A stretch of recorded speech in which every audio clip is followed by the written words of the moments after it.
कहानी। नील और सुनहरी पंखों वाली जोया। एक अनजानी मुलाकात। नील एक सीधा साधा लड़का था जिसे प्रकृति और पहाड़ों से बहुत प्यार था। वह अक्सर शहर के शोर से दूर पहाड़ों की ऊंचाइयों पर जाकर पेंटिंग बनाया करता था। एक शाम, जब सूरज डूब रहा था और आसमान गुलाबी और नारंगी रंगों से भरा था, नील को झाड़ियों के पीछे कुछ चमकता हुआ दिखाई दिया। जब वह पास गया तो उसकी आंखें फटी की फटी रह गईं। वहां एक सुंदर लड़की बैठी थी, जिसके पीठ पर पारदर्शी और सुनहरे पंख थे। वह एक परी थी, जिसका नाम जोया था। जोया का एक पंख फूलों की बेलों में फंस गया था और वह दर्द में थी। प्यार की शुरुआत। नील ने डरे बिना बहुत कोमलता से उन बेलों को हटाया और जोया की मदद की।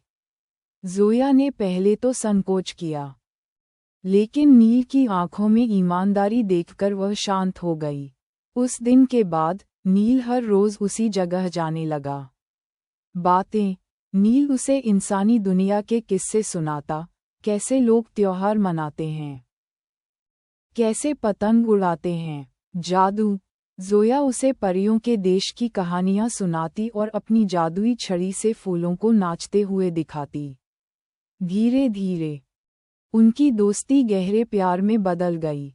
नील को अब जोया के बिना अपना जीवन अधूरा लगने लगा था, और जोया भी नील की सादगी पर अपना दिल हार बैठी थी।